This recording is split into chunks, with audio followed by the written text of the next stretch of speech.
Okay, so all through the pandemic, I have been bombarded, as have many people, with this notion of something called Nesara Jasara. Now, I'm pretty sure you're more across this than me, Jason, because I thought that sounds ridiculous. It's never going to happen. You know, that's sort of hopium, and what could it mean? But then I started to learn about the UCC, and when I do speeches myself or when I MC and open for other people, I always talk about the UCC, which is the Uniform Commercial Code. Now, this Uniform Commercial Code, you would imagine, because it's commercial, has no bearing on us. Now, for a long time, I've researched and looked into this whole straw man scenario where all of your bills and your licenses and your passport and birth certificate and everything, your name is in capitals. And there are political parties in Australia, independent freedom parties, who say if any of these corflutes have names in capitals, you shouldn't vote for them, because that's not us. Your birth name is in English. You know, if it was Nicola, it's a big N and then small letters. And these capitals represent commercial. Now, they have been trying to draw humanity into corporate law, commercial law, for a long time. I believe ruthlessly it's behind the trans agenda and all of this identifying as other things, because once you publicly declare and legally declare, you know, I identify as a bridge or a cat or a puppy, you're actually taking yourself out of man-woman status legally. And once you do that, you're seen differently by the court. So a legal precedent has been set by a guy in Texas yesterday. Right now, all of this UCC commercial code, look it up, do your own research, has been allowed to fraudulently use us, human beings, as secured collateral for a long time, probably at least since 2014. Now, they've been able to do this lawfully because there were legal precedents for it, and yesterday the legal precedent ended. So let me read to you what has happened. You can look it up in the press. The UCC has now defaulted to the UCC 1. This is I'm not over-exaggerating when I say this is the biggest news human beings have ever received since the birth of Christ. I'm not exaggerating when I say that. This is the end of slavery. Right.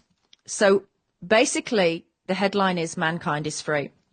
A guy called Govinda Tidball, I think he's of Indian heritage, but he's a Texan guy. So he says that there was a birth bond issue, and he was looking into it, and this is a straw man thing. So he was worried that it was a corruption lever, and as he looked into it, he realized it was. So it's the securitization of the living as a credit value on the dead. Sounds quite confusing. What does that mean? But it means that the living must pay for the dead. So cue the pandemic, right? The living are paying for the dead. So what it basically means is he has children, and once he'd learnt all this information, his wife was pregnant and he was about to have a son.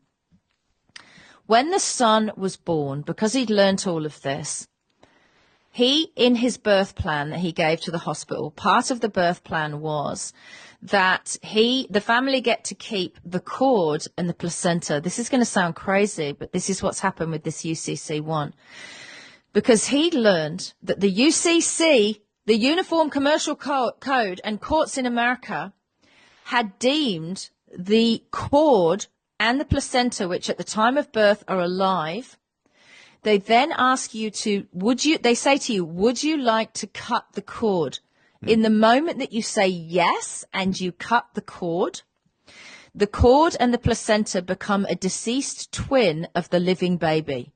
This is how dark and greedy these people are, and the banks and financial institutions are behind it. What they then do is enslave the living child as a secured creditor to pay the debts of the dead twin, which was never a twin. It was a placenta and a cord. Can you believe this stuff? Let me read on. So he said, your fraudulent birth certificate is a corporatization of you, the living, right? And apparently 100 years ago, there was a guy called Edward Mendel House, and this was the evil way to kill the spawn of people at the moment of birth. And then it goes into the umbilical cord and what I just explained. He said it's all about property ownership. He said if you own a piece of silver and keep it as a piece of silver, it holds its value. But if you mix it with gold, it's considered corrupted. So this is what they were trying to do with us. It's securities fraud. It's a fraudulent security. And he claimed in court, Govinda, that the biological property of his child is his in the birth plan. No consent was given. So then a fraudulent securities instrument was still created, even though he said that in his birth plan. They still considered his son's cord and placenta as a dead twin, right? So they went ahead and did that, even though that was in his birth plan. They really messed with the wrong guy, Jason, right? So they said that he contracted with them, but he didn't. So they tested him to see if he knew what he was really talking about in court.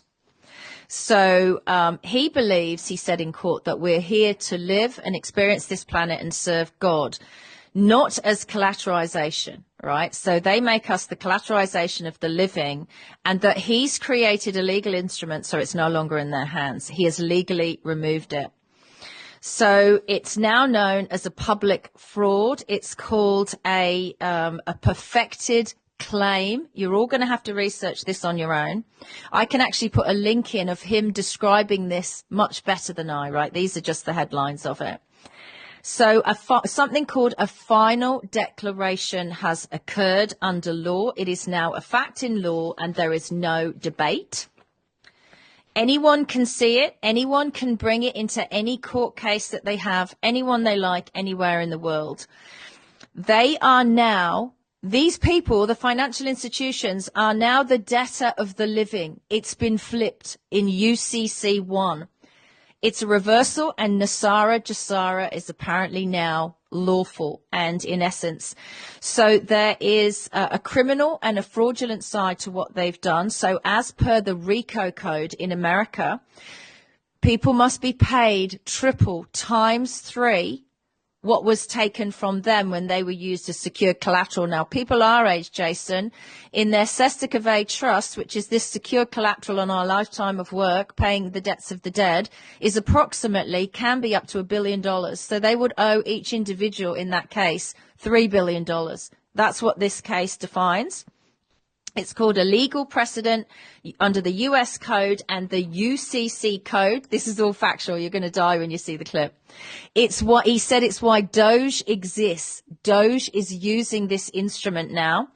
Look, there are lots of institutions involved, financial institutions around the world. And they can no longer do this. So it's a restoration of the living man globally. Physical bodies have been unfairly incorporated by a birth certificate bond with the name in all caps. It takes time to adjust, but they are now in something with the living. I can't read my own writing. They may not use us basically as secure collateral anymore. The all caps fraud is gone. It's over. The institutions will be breaking the law the next time they do this. I'm talking a bill, a fine, a birth certificate, a license, a passport, anything. If they do it in all caps and bring you into corporation, they're breaking the law. It's called a misprism of fraud and a felony by holding the living as secured collateral. He's had a win, Jason. There is now legal precedent.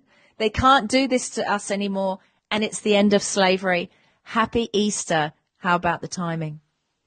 It's absolutely extraordinary. That's something that we're all going to have to sink our teeth into and devour and understand what the processes are to be able to deliver on that. But for many of us watching what was going on, to just maybe put it into another practical perspective, there's not a human being living today on Earth that was living before 2020 that hasn't got a right to be a part of a class action against the powers that be that allowed COVID to happen.